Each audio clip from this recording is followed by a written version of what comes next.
Oui, bonjour Cédric. Tout le monde m'entend bien? Donc merci Harry pour l'introduction. Il a déjà défloré un certain nombre de sujets sur les nouveautés Neo4j et on va rentrer un petit peu dans le détail en se focalisant sur la version Neo4j 4.0 qui vient de sortir il y a quelques semaines. Alors je me présente rapidement, Nicolas Rouillère, je suis avant-vente Neo4j en France. Donc, je m'occupe de réaliser des proof of concept avec nos clients sur les bases de données de graphes pour faire en sorte de prouver l'intérêt et la valeur des graphes dans vos entreprises. On va parler un tout petit peu de l'évolution des bases de données et de pourquoi on en est là sur cette version Neo4j 4.0. Alors, il faut dire que le paysage des bases de données, il a beaucoup évolué depuis les années 60, si on remonte un peu dans la théorie de l'évolution des bases de données. Et on a ce monde des bases de données relationnelles depuis les années 70. Et il n'y a pas de raison que ça s'arrête. Les bases de données relationnelles sont très bien pour un certain nombre de choses et des modèles de données euh, pas trop connectés. Et puis, on a eu les modèles objets, le NoSQL, le NewSQL, le Big Data, et plus dernièrement, les bases de données dans le cloud et les bases de données graphes. Et donc, pourquoi les bases de données graphes, le momentum, c'est maintenant? On va expliquer un peu tout ça. Alors, je reviens sur les bases de données relationnelles classiques. C'est très, très bien. Je ne fais absolument pas de bashing des bases de données relationnelles. Mais c'est très très bien pour stocker et récupérer des données dans des applications d'entreprise, de paye, etc. Et avec des données qui sont structurées. La problématique, c'est que quand on veut traverser ces données, aller explorer les relations, eh bien, ça passe pas à l'échelle parce qu'en fait, les bases de données relationnelles sont ensemblistes. On doit faire des jointures, on doit utiliser à fond les index. Donc, on monte en mémoire et puis au bout de quelques jointures, ben, c'est la catastrophe, ça passe plus. On doit déborder sur le disque et finalement votre base de données va aussi vite que votre disque dur. Donc ça, c'est pour les bases de données relationnelles qui sont encore une fois très très bien pour des applications de gestion, mais pour traverser des données connectées, c'est pas c'est pas la meilleure technologie. Après, vous avez les technologies big data. Alors, je dirais que en termes de traversée de données, c'est malheureusement encore pire. Par contre, c'est très très bien pour agréger et filtrer des données et des grands volumes en parallèle. Seulement, c'est pas compatible avec une complexité de modèle. Quand les données sont connectées, qu'on doit faire plusieurs sauts dans les données, suivre les relations. Encore une fois, c'est pas la promesse du big data. Le big data, le calcul hautement parallèle, ça marche bien. La distribution des données. Mais quand les données sont extrêmement connectées entre elles, la puissance de traversée n'est pas là. Et alors, enfin, vous avez des bases de données graphes et Neo4j avec cette performance de base de données de graphes native qui permet de traverser les données via leurs relations. Et je peux aller, par exemple, sur mon ordinateur personnel, jusqu'à 10 à 14 millions de sauts par seconde. Donc, c'est vraiment la promesse de Neo4j. Et Neo4j fait du graphe, fait pas autre chose, et est très bon pour ça. Alors, c'est à la fois scientifiquement prouvé et prouvé par nos clients. On a la référence d'eBay qui avait un gros code SQL pour gérer des graphes de connaissances temps réel. Et quand on les a remplacés avec Neo4j, ben c'était 1000 fois plus rapide et avec 10 à 100 fois moins de code, ce qui se comprend très bien. Se comprend très bien aussi scientifiquement parce que ce qui va différencier Neo4j pour gérer des données connectées, c'est une propriété qu'on appelle adjacence hors index, index-free adjacency. C'est-à-dire que dès l'écriture des données, on les connecte. Donc au moment même où elles sont stockées, elles vont être connectées. Et à la lecture, eh bien, on va avoir des performances extrêmement importantes. Pourquoi? Parce qu'il s'agit de parcourir les données par des sauts de pointeurs. Qu'est-ce que c'est qu'un nœud dans Neo4j? C'est une toute petite structure qui pèse 16 octets. Qu'est-ce que c'est qu'une relation dans Neo4j? C'est une toute petite structure qui a un pointeur d'un nœud de départ et un nœud d'arrivée. Donc, parcourir les relations, c'est sauter des pointeurs, ce qu'on appelle le pointer chasing. Donc, ça va extrêmement vite et c'est pour ça qu'on peut traverser des informations, des données et faire plusieurs millions de sauts en une seconde.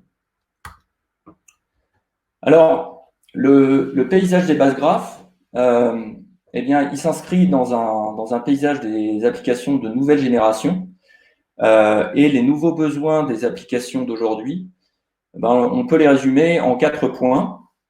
Le passage à l'échelle illimitée, donc pouvoir faire de la scalabilité horizontale et verticale.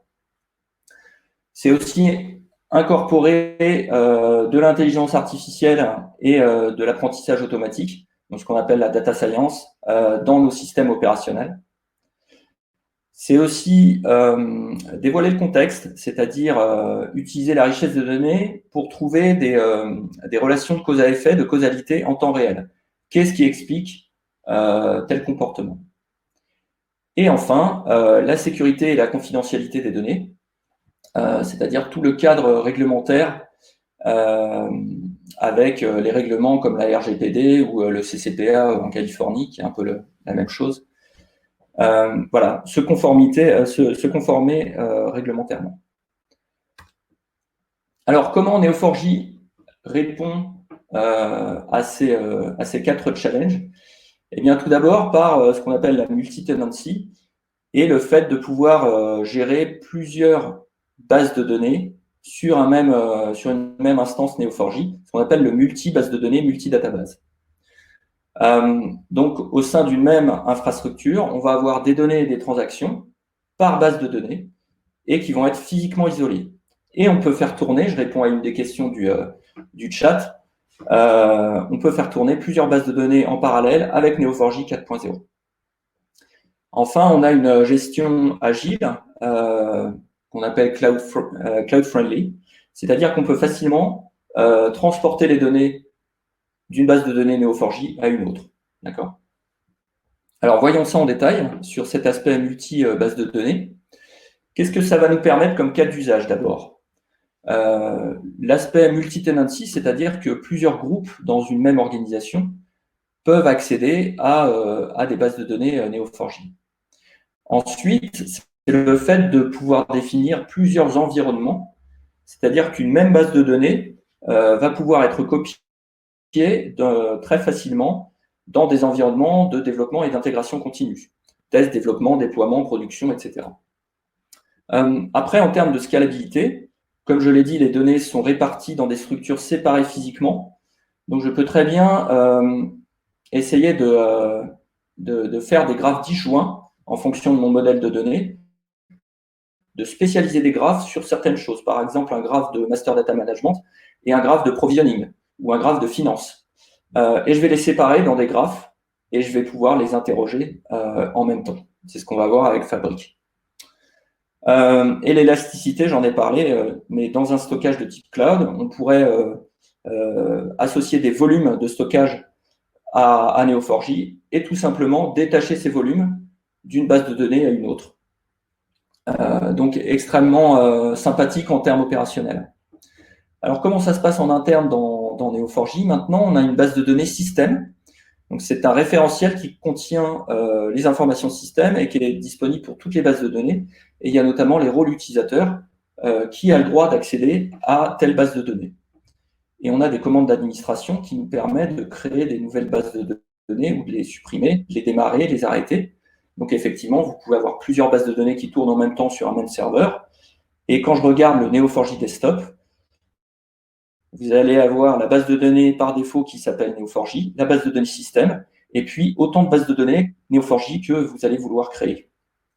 Donc ça vous donne beaucoup plus de possibilités qu'en version 3.x.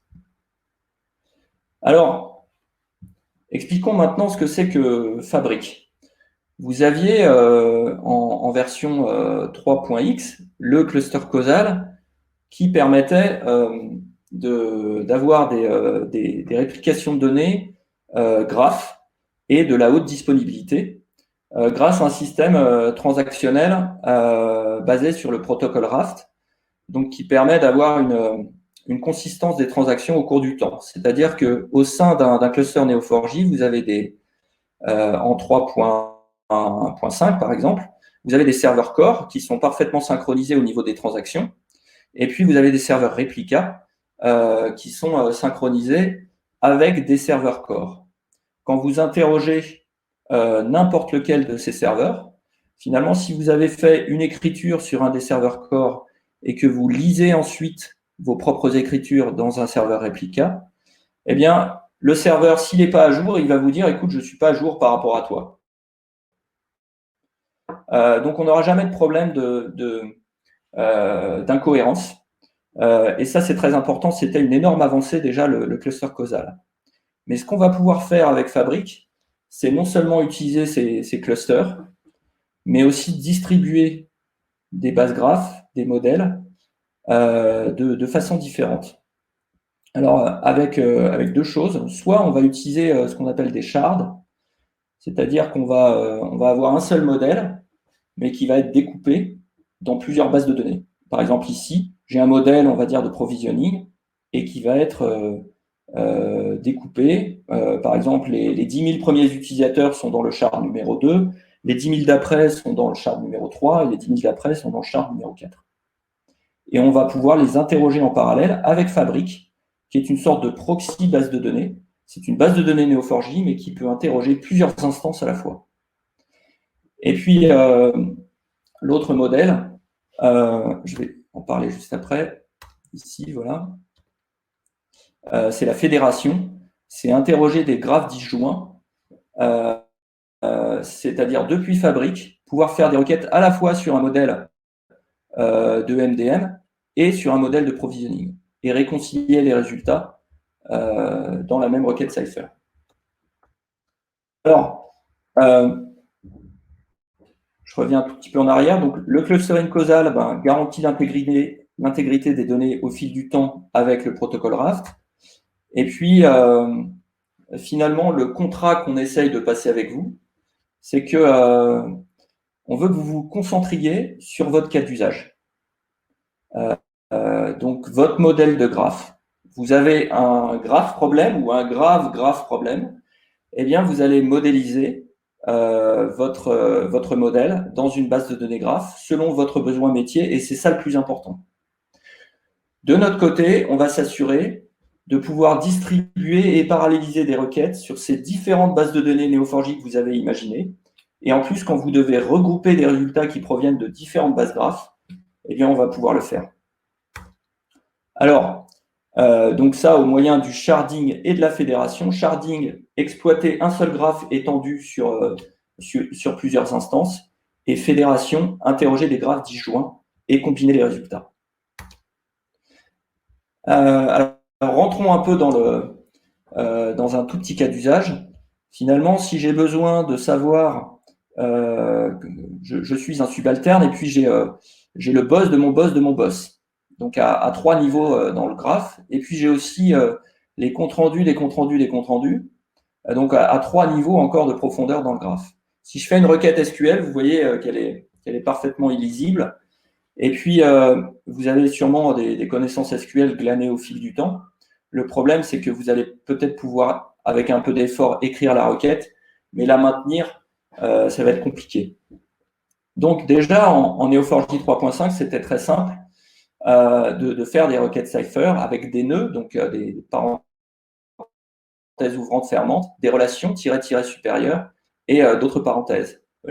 Mon boss manage à 3 niveaux un subalterne. Le subalterne manage à 3 niveaux un compte rendu. Voilà. Et on pouvait déjà le faire et finalement regarder tous les subordonnés de John Doe et les comptes rendus qu'ils ont réalisés. Il ne va pas y avoir une courbe d'apprentissage énorme quand on va passer en 4.0. Il va suffire d'indiquer par une instruction Cypher particulière que l'on interroge le graphe sur plusieurs instances.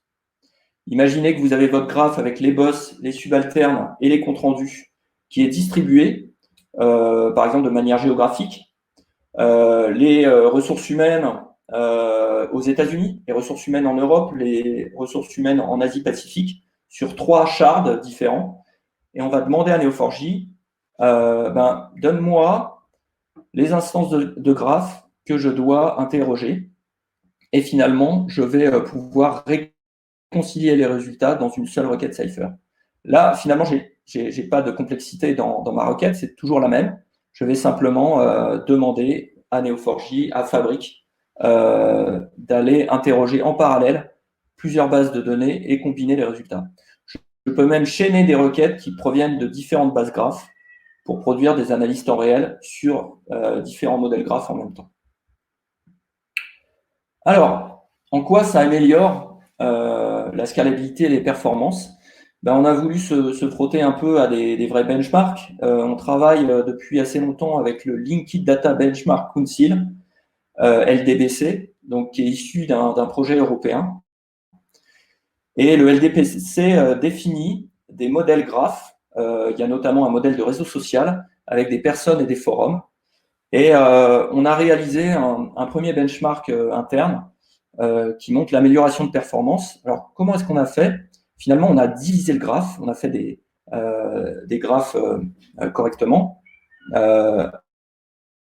avec un premier graphe de personnes, donc tous les nœuds qui ont trait aux personnes, avec les tags, les villes, les pays, et puis le graphe des forums, et ça, on l'a divisé en n shards. Et qu'est-ce que ça donne?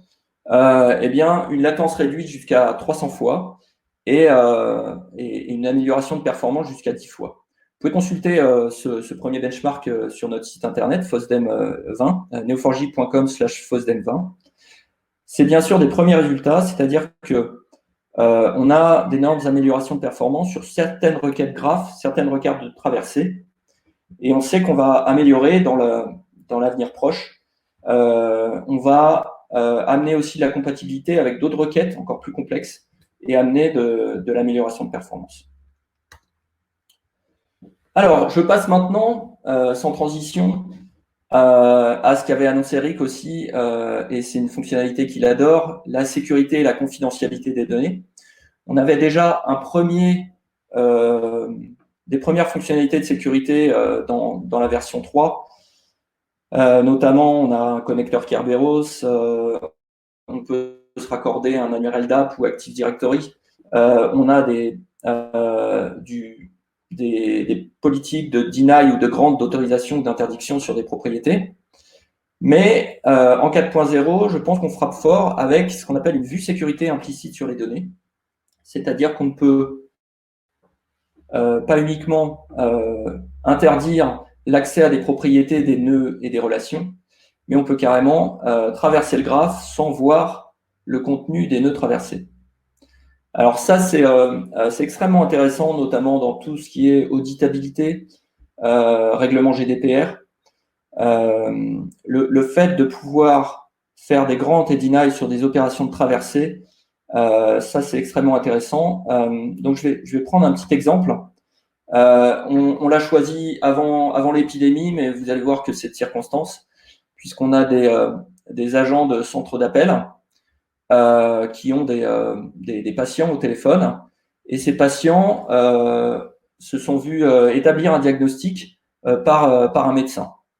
Et on doit avoir une contrainte sur la lisibilité et l'accès à ces données, qui est la suivante. L'agent du centre d'appel a besoin du nom du médecin, mais il ne doit pas avoir accès au diagnostic.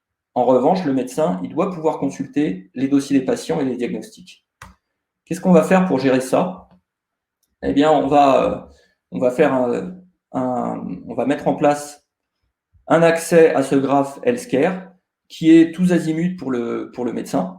Donc, il a le droit d'accès sur la base, il a le droit de traverser sur le graphe, il a le droit en lecture et en écriture. En revanche, l'agent du centre d'appel, il a le droit d'accès à la base, il a le droit de traverser, il a le droit de savoir comment les nœuds sont connectés. En revanche, il a un droit de lecture uniquement sur les nœuds médecins et patients. Qu'est-ce qui se passe quand on interroge le graphe et que je regarde à quoi a accès mon agent de call center Alice? Alice, elle a accès aux patients, donc elle peut traverser le graphe. Les patients qui l'ont appelé, qui ont eu un diagnostic qui a été établi par un médecin. Qu'est-ce que je vais ramener? Les propriétés, le nom du patient, le nom du médecin et le nom du diagnostic. Qu'est-ce qui va se passer quand j'exécute cette requête avec le rôle médecin? Je vais ramener le diagnostic. Si j'exécute la requête avec le rôle Call Center Agent, je n'aurai pas cette propriété. Parce que le moteur de la base de données va filtrer en fonction des droits sur la base. Donc c'est extrêmement intéressant parce que si on avait fait la même requête en 3.5, finalement, l'agent call center n'aurait pas pu traverser le graphe. Donc il n'aurait même pas pu répondre à la question. C'est comme si les graphes étaient disjoints. En revanche, donc là, on est vraiment sur l'exactitude du graphe. J'ai le droit de traverser sans voir. Traverser sans voir. Voilà, je vous laisse un peu réfléchir sur ce mantra. Je crois que c'est extrêmement important dans la sécurité. Et puis, je vais passer à la dernière fonctionnalité, qui est la programmation réactive avec Neo4j 4.0. Je vais aller un tout petit peu plus vite. Il s'agit de contrôler les flux dans toute la chaîne et dans toute votre chaîne de bout en bout, dans la chaîne applicative. En particulier, jusque-là, quand j'interroge avec un driver Bolt ma base de données Neo4j, je peux faire une requête Cypher qui me ramène plein de résultats, par exemple 10 000 nœuds. Et mon driver va devoir gérer cette charge. A contrario, avec une architecture réactive, je peux exécuter une requête de façon synchrone ou asynchrone. C'est basé sur les reactive streams avec une librairie de back pressure qui est non bloquante. Donc, je peux très bien filtrer mes résultats. Je peux faire un skip sur les 10 premiers résultats, par exemple. Alors, ça, c'est extrêmement intéressant, notamment pour des requêtes longues, des résultats volumineux, des résultats qu'on veut paginer, et puis l'utilisation de clients légers avec des frameworks JavaScript réactives. On n'est pas en train de recommander un framework JavaScript particulier. Vous pouvez utiliser le framework réactif que vous voulez avec la librairie réactive Neo4j. Qu'est-ce que ça va donner en termes de code? Avant, en version 3.x, j'instancie mon driver, ma session, et puis j'exécute une requête. Et puis pour chacun des résultats, par exemple, j'interroge la base Neo4j des employés de Neo, et puis je regarde tous les résultats, et si jamais c'est le PDG et 1000, je m'arrête. Le problème, c'est que cette instruction break, en fait, elle n'arrête pas la requête côté serveur. Elle continue à tourner. Et donc, c'est consommateur. Donc là encore, on va gagner en performance. À droite, vous avez l'équivalent avec l'utilisation d'une architecture réactive et les flux. Et cette fois, effectivement, je vais pouvoir d'abord limiter le nombre de résultats et puis prendre ces résultats jusqu'à ce que le nom soit celui du PDG. Et à ce moment-là, je ferme ma session réactive, je libère mes ressources, beaucoup moins consommateur pour le client et le serveur. Pour résumer ces apports de la version 4.0, donc la scalabilité limitée avec le sharding et la fédération, une architecture 100% réactive, des contrôles de sécurité granulaires, ce qu'on appelle le role-based access control pour la sécurité et la vie privée, et puis une souplesse de déploiement avec le multi-base de données et la possibilité d'interroger toutes ces bases de données avec Neo4j Fabric. Donc, vous pouvez y aller dès maintenant, en particulier si vous utilisez Neo4j Desktop, que vous l'avez déjà, vous pouvez upgrader en 4.0. Et puis, si vous ne l'avez pas, neo4j.com/download. Le Neo4j Desktop, c'est le centre de contrôle du développeur. Et vous allez pouvoir non seulement interagir avec une base de données Neo4j avec le langage Cypher, le Neo4j Browser, mais aussi utiliser des tas d'applications qui sont très utiles. Neo4j Bloom pour visualiser les graphes, des ETL, de la supervision avec Aileen, Neuler pour représenter les résultats d'algorithmes de graphes, etc., etc. Donc, vous allez pouvoir accéder à des bases de données qui sont locales sur votre poste de travail ou dans le cloud chez votre cloud provider, ou alors sur notre cloud Neo4j Aura, dont je vais dire quelques mots dans quelques secondes. Je passe rapidement, mais l'expérience développeur est, je pense, excellente avec le Neo4j Desktop. Et je mentionnerai en particulier le plugin GraphQL qui permet d'exposer une API par-dessus sa base graph. Et c'est ce qu'on appelle la grande stack en général. Je dis quelques mots de Neo4j Aura qu'on a sorti en novembre 2019. C'est notre cloud basé sur GCP, Google Cloud Platform, et qui offre toutes les promesses d'une base de données dans le cloud, zéro maintenance, scalabilité à la demande. Tarification, vous n'avez pas besoin de commercial Neo4j, vous prenez votre carte bleue et c'est de la tarification à la demande basée sur le capacitaire, CPU, RAM, etc. C'est 100% de dispo, c'est en mode cluster sans que vous n'ayez besoin de gérer le cluster, j'insiste sur ça, puisque c'est un cluster Neo4j, mais vous n'avez pas à le gérer, ça redémarre automatiquement si jamais une instance s'arrête. Et vous avez par défaut une sécurité sur les données avec un cryptage de bout en bout.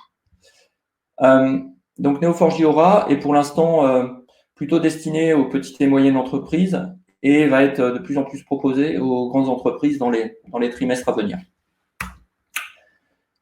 Je terminerai ma présentation sur tout ce qui est visualisation de graphes. Rick a évoqué l'outil Bloom. Alors, dans le spectre de visualisation de graphes, vous avez des applications très, très spécialisées, des véritables boîtes à outils de visualisation, mais qui réclament une forte implication technique et un effort de formation. A contrario, Bloom, et notamment Bloom 1.2, sorti récemment, et directement sur l'étagère avec Neo4j, vous allez apprendre très, très facilement. Vous n'avez presque pas besoin de formation. Et puis, vous avez c'est vraiment réservé à des data analysts, des data scientists et des développeurs pour explorer du graphe de proche en proche. On a aussi des partenaires comme Linkurious, je vois que Lisa est connectée, et puis Graphileon, Kinevis, qui vont être plus personnalisables et qui vont supporter plusieurs modèles graphes. Enfin, vous avez des outils de BI classiques que vous pouvez plugger à Neo4j, et ça tombe bien, il y a 2 jours, nous avons sorti le connecteur Neo4j BI, qui pour l'instant est compatible JDBC, donc qui convertit des requêtes SQL en Cypher, et ça marche déjà très bien avec Tableau Software. Et l'évolution de ce connecteur donc apportera l'accès au DBC et avec donc des outils comme Power BI ou ClickSense qui pourront également être connectés à Neo4j. Alors, voilà pour Bloom. Je pense qu'il y aura des petites choses un peu plus tard sur Bloom. Je vais juste résumer les dernières fonctionnalités de Bloom 1.2. Donc, vous avez maintenant la possibilité de customiser vos nœuds et vos relations avec des couleurs, des tailles flexibles, et puis également vous pouvez filtrer sur certaines propriétés. Si jamais j'ai des nœuds clients et des clients qui portent aussi un label fraudeur, je peux filtrer en particulier sur la présence de ce label et colorer mes fraudeurs en rouge sombre, par exemple. Vous avez aussi une exploration de proche en proche que vous pouvez contrôler. Par exemple, je peux développer uniquement les voisins carte bleue des nœuds titulaires de compte dans un graphe de fraude. La recherche est maintenant insensible à la casse. Donc, que vous tapiez en majuscule, minuscule, ça va vous ramener des suggestions. Et puis, vous pouvez faire des requêtes paramétrées et exporter vos données en CSV. Comme ça, vous pourrez faire des diagrammes camembert sur des bases de données graphes. Non, je rigole. Je vais terminer ma présentation. Je ne vais pas parler de Graph Data Science parce que Jesus va en parler juste après. Mais on a une nouvelle librairie elle s'appelait Graph Algo avant. Elle s'appelle GDSL, Graph Data Science Library. Et elle est extrêmement simple d'utilisation. Vous avez aussi une interface qui s'appelle Neuler qui permet de représenter les résultats. Mais je vais laisser Bloom, je vais laisser Rezus en parler juste après de ces différentes catégories d'algorithmes qui sont intégrés dans Neo4j. La recherche de chemin, la centralité, la détection de communauté, la prédiction de liens et la similarité. Alors, je vais terminer sur deux choses. Le fait que cette librairie Graph Data Science, vous pouvez l'utiliser directement dans la sandbox, neo4j.com/sandbox. Vous avez différents cas d'usage qui sont disponibles et que vous allez pouvoir rejouer. La sandbox instancie pour vous une image Docker gratuite pendant 3 jours. Vous pouvez l'étendre jusqu'à 10 jours. Et dans cette sandbox chez DSL, vous allez pouvoir aussi tester Bloom. D'accord ? Et puis enfin, Neo4j 4.0, on a choisi de sortir d'abord la base de données. Et donc, tout ce qui allait avec, le Neo4j Desktop, le Neo4j Browser qui est compatible avec la version 4.0 et les drivers Java, .NET, JavaScript et le framework Spring Data Neo4j. Le framework Spring Data Neo4j Reactive s'appelle SDN RX et vous pouvez d'ores et déjà commencer à l'utiliser. Les travaux en cours qui nous permettront d'avoir toute la pile Neo4j compatible avec la version 4.0, c'est les drivers Python et Go qui arrivent au T2 et au T4 2020, la librairie Graph Data Science qui arrive au deuxième trimestre, Bloom en version 1.3 qui sera bientôt disponible, et Neo4j Aura, donc Neo4j dans le cloud, disposera de version 4.0 au deuxième trimestre. Voilà, je pense que j'ai terminé. J'espère pas avoir trop dépassé le temps.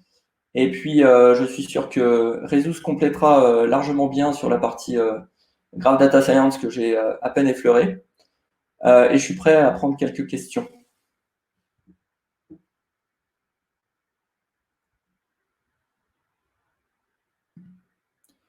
Alors, vous avez aussi un petit sondage sur les fonctionnalités de Neo4j qui vous intéressent le plus.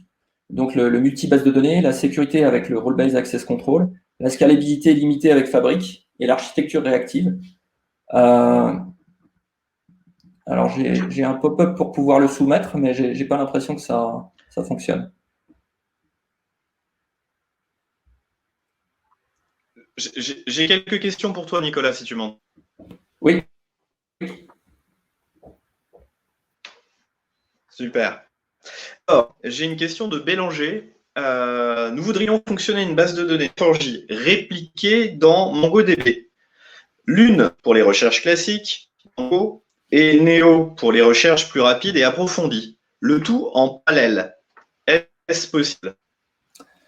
Alors, vous avez des passerelles entre Neo4j et différentes technologies de base de données au travers de procédures, de plugins qui s'appellent notamment les APOC. Donc, lorsque vous intégrez les APOC dans Neo4j, vous pouvez parler à des bases MongoDB. Donc, si vous provisionnez vos bases de données en même temps, simultanément, vous pouvez intégrer vos données à la fois dans Neo4j et Mongo et finalement interroger vos bases de données Neo4j et Mongo en même temps. Si vous avez besoin d'un petit exemple ou d'un coup de main là-dessus, n'hésitez pas.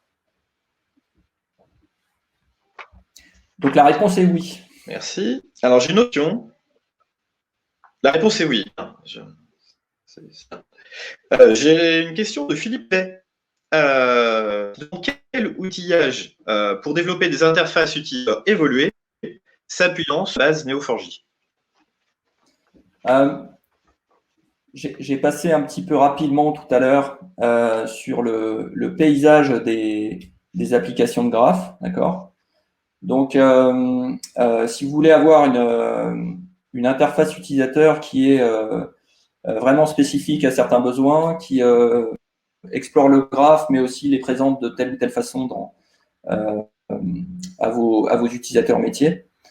Donc, il faut faire sans doute du spécifique. Alors, nous, ce qu'on conseille, c'est d'utiliser la pile Grand Stack, donc GRAND.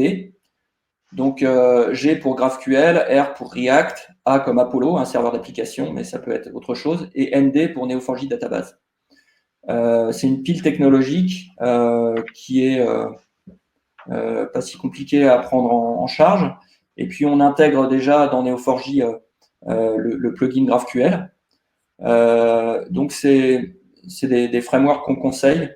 Ensuite, il y a des librairies de représentation de graphes comme Ogma, D3, etc., Arbor, que sais-je encore, Keylines, qui peuvent être intégrés dans votre application et vous faciliter le travail pour faire des représentations graphes.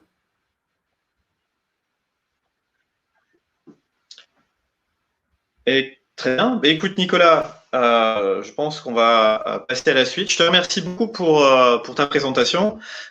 J'espère que les participants ont appris des choses intéressantes concernant les idées de Neo4j. Surtout, n'hésitez pas dans le chat à féliciter Nicolas, parce que malheureusement, on peut le dire, si on était dans une salle de conférence ensemble, on pourrait taper dans le main et féliciter les orateurs. D'autant que c'est un exercice qui n'est pas toujours facile, vous savez, de parler face à une caméra sans voir les gens à qui on parle. Donc, à féliciter Nicolas, féliciter l'orateur, je pense que ça leur fera plaisir, parce qu'il y a du travail derrière. Donc, je vais basculer je me mets en à anglais disposition du chat pour inviter. Pardon ? Parfait. Merci, Nicolas.